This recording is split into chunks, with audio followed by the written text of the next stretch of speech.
I'll be halfway to my mama's home. It just dawned on me life is as fleeting as a passing dawn. And it was my mistake, 'cause she never said a thing about Jesus. I miss my mother's southern drawl and her praying through the walls in the evening. Give me my dawn's bed. Om Swastiastu. Assalamualaikum warahmatullahi wabarakatuh. Salam sejahtera untuk kita semua. Shalom, namo buddhaya, salam kebajikan, dan salam harmoni. Halo semuanya, perkenalkan saya Nika Desita Febriana dengan nomor urut 8 dari kelas L semester 4 program studi Pendidikan Guru Sekolah Dasar Fakultas Ilmu Pendidikan Universitas Pendidikan Indonesia. Halo semuanya, selamat datang dalam pembelajaran kita hari ini, di mana di sini kita akan membahas mengenai pengertian norma, fungsi norma, dan juga macam-macam norma di dalam kehidupan sehari-hari. Baik, sebelum kita mulai pembelajaran hari ini, ada baiknya kita menonton salah satu cuplikan video animasi yang akan membahas mengenai materi kita setelahnya. Yuk simak videonya dengan baik. Sebentar. Nah, Kenapa Kak Budi? Kamu dengar nggak tadi di sana? Enggak.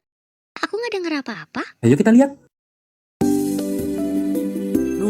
Malah jatuh semua. Kenapa kak? Kakak nggak apa-apa? Wah, jadi berantakan. Kok bisa berjatuhan, Kak? Iya, tadi. Aduh, Ya udah kak, sini kita bantu. Nah, ini juga, Kak. Yeay. Akhirnya selesai juga. wah, makasih ya udah mau bantu. Udah beres sekarang. Nah, setelah menonton video tadi, menurut kalian apa yang sudah dilakukan dua orang tadi? Ada yang bisa menjawab?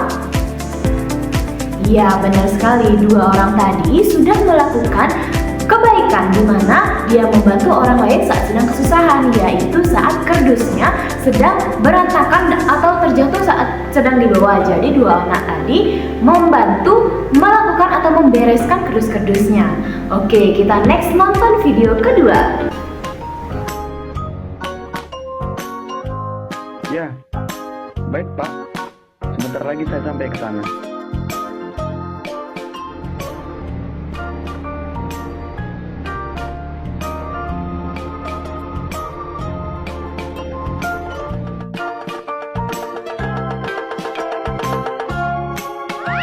Wah, Pak, jangan berhenti di garis. Nanti bisa membahayakan pengendara yang lain. Oh, iya. Maaf ya Pak. Terima kasih atas kerjasamanya.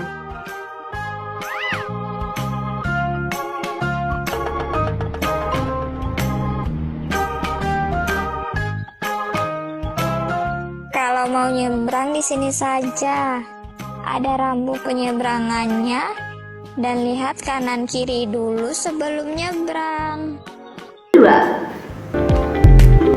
Nah, setelah kalian menonton video kedua tadi, adakah dari kalian yang berpikir apa yang terjadi atau apa yang dilakukan oleh bapak-bapak bersama anaknya tadi di atas motor?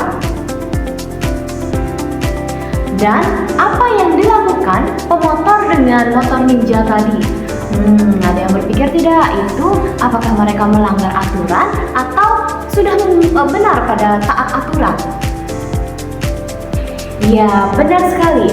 Bapak-bapak dengan anaknya tadi sudah melaksanakan atau sudah menaati aturan yang terjadi di masyarakat, terutama di lalu lintas, di mana tadi bapaknya itu sedang menerima telepon dan bapaknya ingin berada di pinggir jalan atau memarkirkan kendaraannya di pinggir jalan. Namun karena ada rambu dilarang berhenti atau yang bertuliskan S yang dicoret, jadi anak tersebut meminta ayahnya untuk lurus sedikit lagi karena di depan terdapat rambu boleh parkir. Jadi ayahnya mengangkat telepon di rambu parkir tersebut. Nah, adakah dari kalian apa kaitannya video pertama dan video kedua dengan materi kita hari ini? Ya, tepat sekali. Materi yang akan kita pelajari hari ini adalah norma dalam kehidupan bermasyarakat atau norma yang akan kita jalani dalam kehidupan kita sehari-hari. Halo semuanya, selamat datang dalam pembelajaran interaktif hari ini. Baik, hari ini kita akan belajar mengenai norma dalam kehidupan masyarakat. Nah, anak-anak sendiri, anak-anak tahu nggak apa itu pengertian norma? Atau ada yang sudah pernah belum melaksanakan norma di dalam keluarganya atau di sekolah atau di lingkungan masyarakatnya? Oke, mungkin masih banyak ya yang belum tahu apa itu norma, atau mungkin sudah banyak dari anak-anak yang melaksanakan norma, namun anak-anak belum tahu itu norma. Nah, sekarang kita akan bahas mengenai apa sih itu norma, dan anak-anak sendiri akan tahu bahwa anak-anak di sehari-harinya itu sudah melaksanakan norma. Oke, sebelum itu adapun capaian pembelajaran kita hari ini, yaitu peserta didik ini mampu menyajikan hasil identifikasi mengenai bentuk-bentuk norma, hak dan kewajiban dalam kedudukannya sebagai anggota keluarga, warga sekolah, dan warga negara, mempraktikkan dalam kehidupan sehari-hari, melaksanakan praktik musyawarah untuk membuat kesepakatan dan aturan bersama, serta menerapkan dalam lingkungan keluarga, sekolah, serta masyarakat. Nah, dengan capaian pembelajaran tersebut, ada tujuan pembelajaran yang akan kita capai yang menjurus kepada materi dari norma ini. Yang pertama, terdapat menjelaskan pengertian norma dalam kehidupan bermasyarakat dengan benar minimal 3 poin penting melalui kegiatan diskusi kelompok. Yang kedua, mengidentifikasi macam-macam norma yang berlaku di lingkungan sekitar dengan tepat minimal 4 jenis norma beserta contohnya melalui pengamatan kasus. Yang ketiga, menganalisis perilaku yang sesuai dan tidak sesuai dengan norma secara cepat dan tepat pada minimal 3 situasi yang diperankan melalui kegiatan role playing. Dan yang terakhir, menunjukkan sikap disiplin, santun, jujur, dan bertanggung jawab secara konsisten selama proses pembelajaran melalui presentasi hasil diskusi dan juga role playing.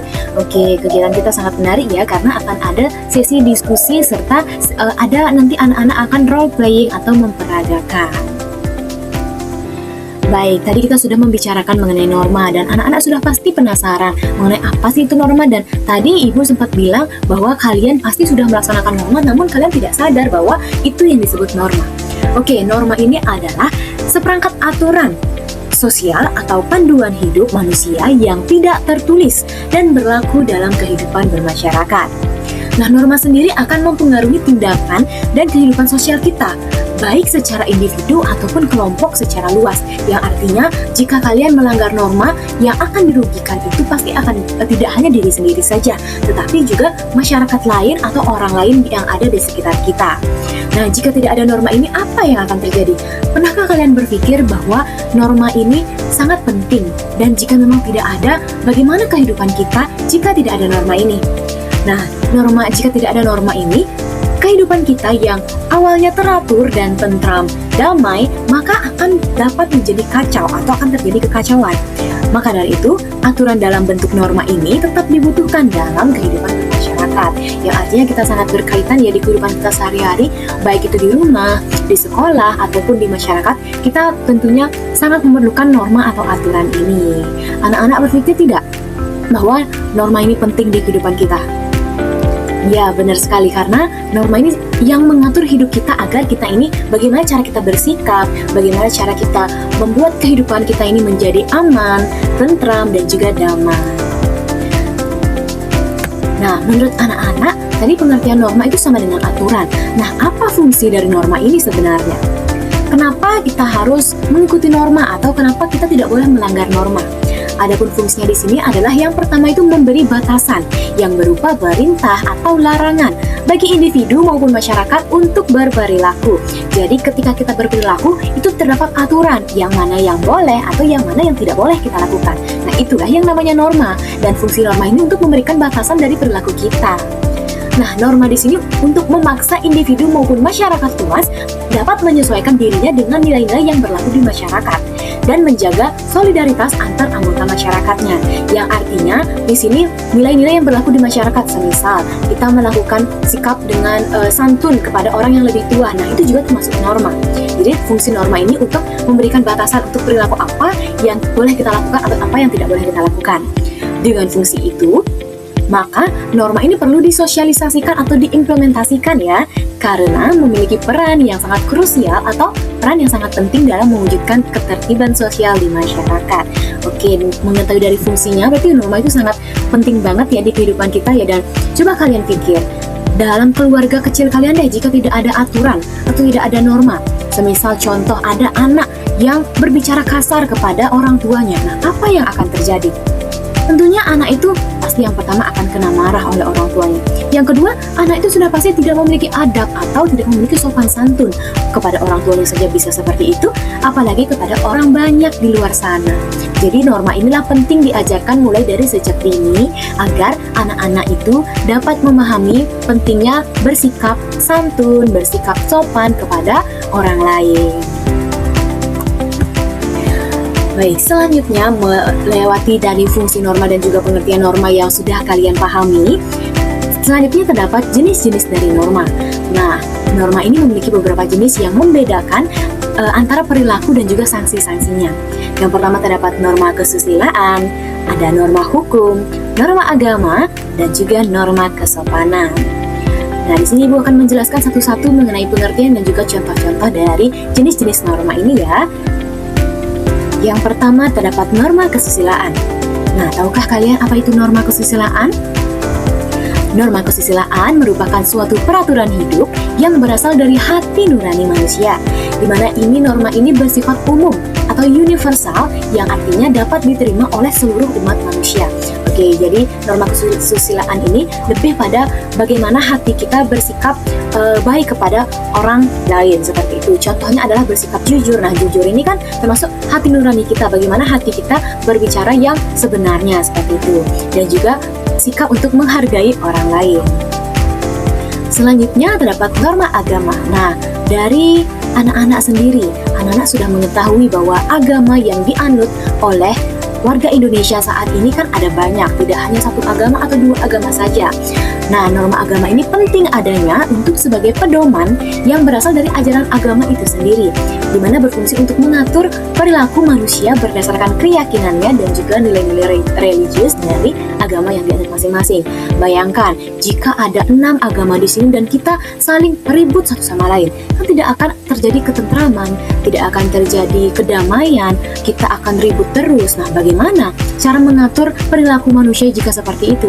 Nah, disinilah fungsi dari norma agama tersebut. Contohnya, yang pertama misal, menjalankan ibadah sesuai dengan keyakinan. Terdapat misalnya si A yang beragama Islam sedang melakukan ibadah.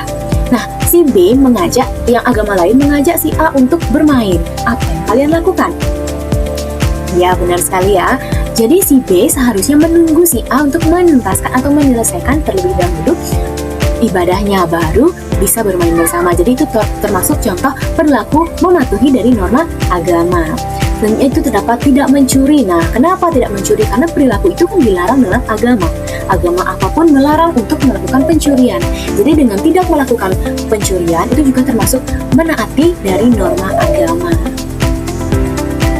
Selanjutnya, yang ketiga terdapat norma kesopanan, di mana norma kesopanan ini merupakan norma yang diadakan oleh masyarakat untuk mengatur pergaulan dengan dilandasi sikap saling menghormati. Nah, pergaulan di sini itu dimaksudkan artinya bagaimana sikap kita untuk menghargai atau menghormati orang lain. Semisal berbicara yang sopan kepada orang yang lebih tua ketika bertemu, dan juga ketika kita ingin lewat hendaknya kita mengucapkan permisi. Ketika diberi bantuan, kita mengucapkan terima kasih, mengucapkan salam saat bertemu orang lain, dan juga berpakaian yang sopan. Itu salah satu contoh dari norma kesopanan. Selanjutnya, yang terakhir terdapat norma hukum. Nah, norma hukum di sini merupakan aturan yang dibuat oleh negara atau instansi pemerintah dan memiliki sanksi hukum jika dilanggar. Norma hukum sendiri bersifat memaksa yang sanksinya berupa ancaman hukuman, yang dimana bisa hukuman penjara atau hukuman denda. Seperti contoh video tadi yang terdapat bapak-bapak yang menggunakan motor ninja, dia melewati saat berhenti di lampu merah, dia melewati zebra cross. Nah, itu bisa termasuk dikenakan sanksi jika saat ditegur polisi tadi dia tidak menghiraukan. Jadi sanksinya dapat berupa denda atau hukuman penjara. Nah, contoh melanggar norma hukum ini juga seperti semisal jika anak-anak pergi ke jalan raya dan tidak menggunakan helm atau tidak membawa surat-surat yang lengkap. Nah, itu juga bisa dikenakan sanksi yang berupa ancaman denda atau hukuman. Jadi hendaknya kita sudah mengetahui norma-norma di dalam kehidupan kita ini, kita diharapkan mampu untuk mengimplementasikannya dan juga mengajak semua orang untuk mematuhi aturan yang berlaku di masyarakat. Maka jika hal tersebut sudah terjadi, anak-anak tentunya pasti akan hidup dengan tentram, dengan damai, dan juga tidak akan terjadi pertengkaran dan keributan. Baik, karena materi mengenai norma tadi sudah Ibu jelaskan dan anak-anak juga sudah memahami dan mendengarkan dengan baik dari penjelasan Ibu. Sekarang Ibu ingin kalian untuk membentuk kelompok di mana satu kelompoknya terdapat 5 orang yang bisa kalian ajak berdiskusi untuk memecahkan studi kasus yang sudah Ibu siapkan ini. Oke, nanti studi kasusnya ini akan kalian jawab dan juga kalian akan menjelaskan di depan teman-teman kalian apa hasil dari diskusi kalian. Nah, dengan diskusi yang adil dan juga secara merata ini, tentunya kalian sudah mengimplementasikan dari pembelajaran PPKN yang sangat bermakna hari ini ya anak-anak. Oke. Di mana studi kasusnya ini terdapat kisah dari kebiasaan di sekolah, yang dimana tokohnya sendiri bernama Amin. Amin adalah seorang siswa kelas 5 SD. Setiap hari ia selalu datang ke sekolah dengan membawa bekal makanan dari rumah.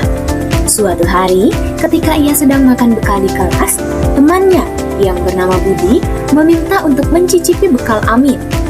Amin tidak ingin membagikan bekalnya, tetapi ia tidak tahu bagaimana cara untuk menolaknya.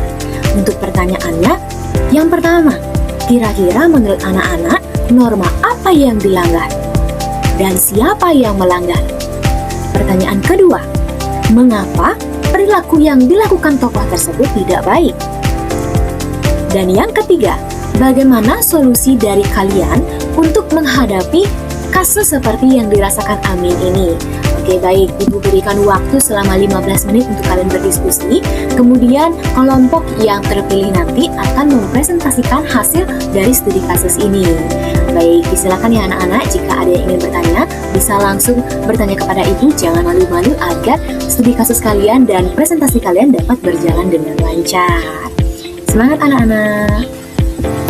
Baik, benar sekali ya yang sudah dipaparkan oleh teman kelompok kalian tadi, di mana norma yang dilanggar dari studi kasus ini adalah norma kesopanan yang Budi meminta mencicipi bekal Amin, tetapi Amin tidak ingin membagikan bekalnya. Jadi Budi melanggar norma kesopanan karena Budi tidak sopan meminta bekal orang lain karena tidak ditawarkan oleh Amin.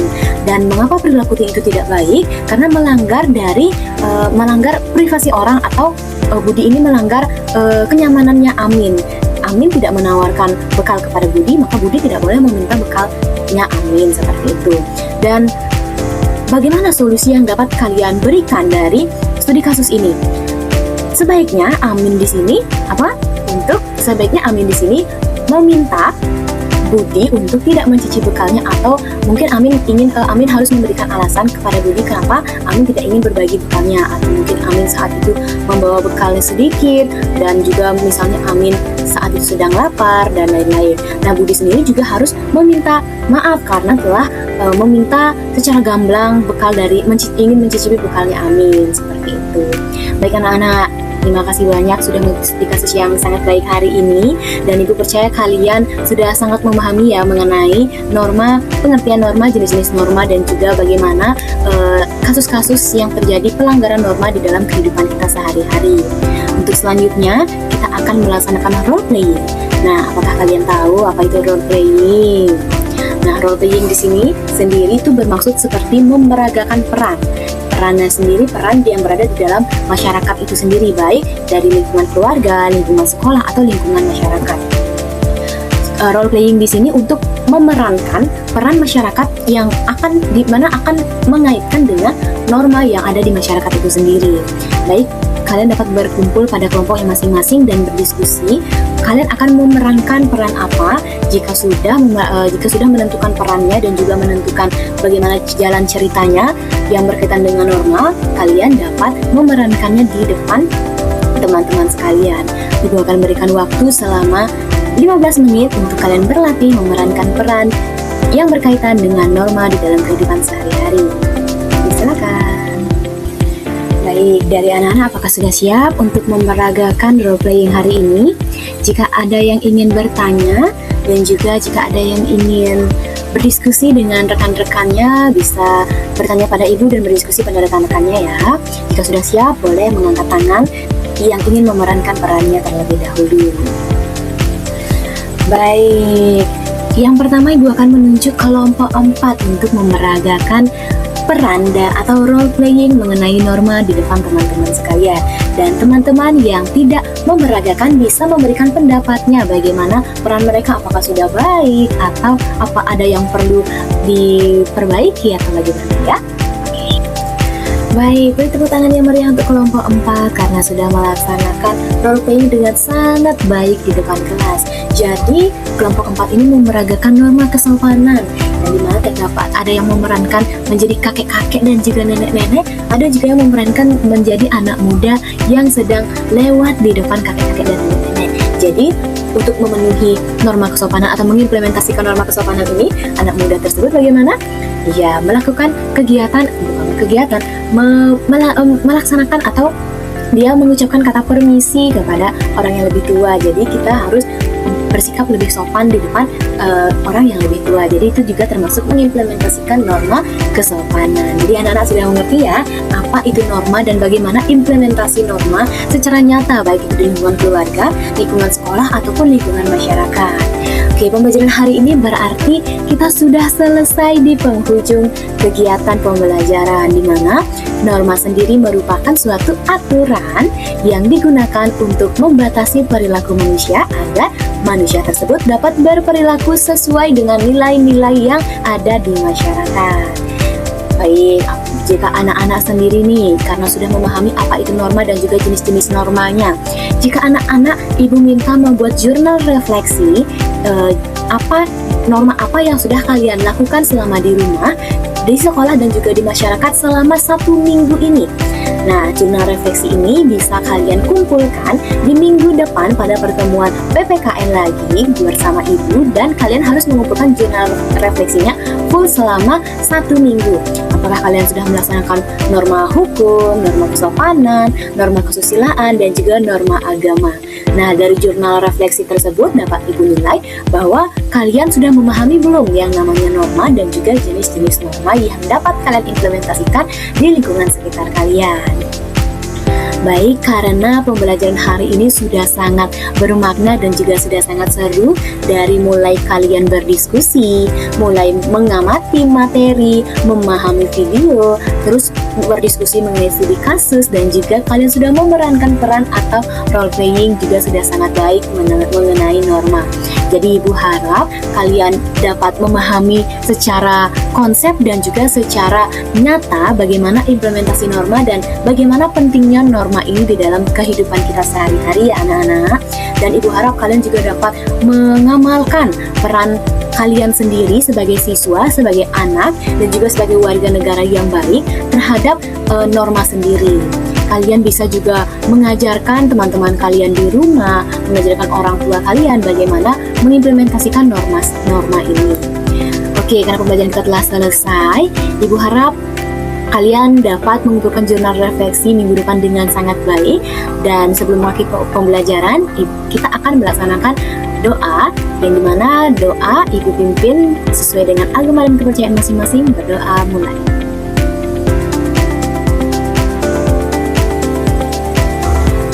Berdoa selesai. Terima kasih anak-anak, semoga anak-anak sehat selalu, dan terima kasih sudah mendengarkan pembelajaran hari ini ya. Bye.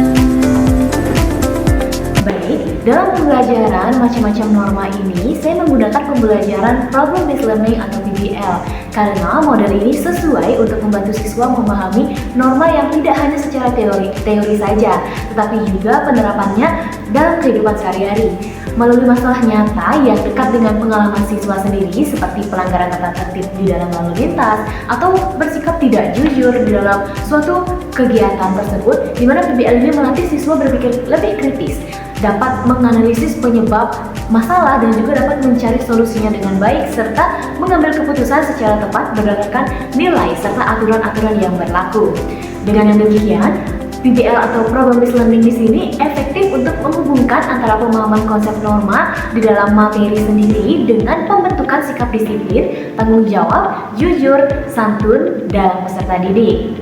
Adapun alasan saya memilih penerapan metode diskusi kelompok dan juga role playing di sini karena agar penerapan problem based learning atau PBL di sini lebih efektif digunakan dengan menggunakan metode diskusi serta role playing karena keduanya ini mampu membantu siswa memahami konsep sekaligus penerapannya juga. Diskusi kelompok ini dipilih untuk melatih siswa bertukar pendapat, dapat berpikir secara kritis dan juga menghargai pandangan teman, lalu bersama-sama mencari solusi terhadap permasalahan yang sedang dihadapi atau masalah pelanggaran norma tersebut. Sementara itu, role playing di sini digunakan agar siswa dapat memerankan situasi yang nyata yang berkaitan dengan penerapan atau pelanggaran norma sendiri, sehingga mereka dapat lebih mudah memahami dampak dari setiap tindakan dari pelanggaran norma tersebut. Perpaduan kedua metode ini sangat tepat karena mampu menghubungkan pemahaman konsep dari pelanggaran norma dan juga dengan pembentukan disiplin jujur, santun, tanggung jawab dari peserta didik tersebut. Jadi penggunaan model problem based learning diiringi dengan penggunaan metode diskusi kelompok serta role playing ini adalah perpaduan yang sangat efektif dalam atau digunakan dalam pembelajaran PPKN, terutama membahas mengenai materi norma sendiri. Sekian yang dapat saya sampaikan, terima kasih atas kesempatannya. Apabila terdapat kesalahan kata, mohon dimaafkan. Akhir kata, kami ucapkan terima kasih dan saya tutup dengan para Santi. Om Santi Santi Santi Om. Wassalamualaikum warahmatullahi wabarakatuh. Salam sejahtera bagi kita semua. Shalom, namo buddhaya, salam kebajikan dan salam harmoni.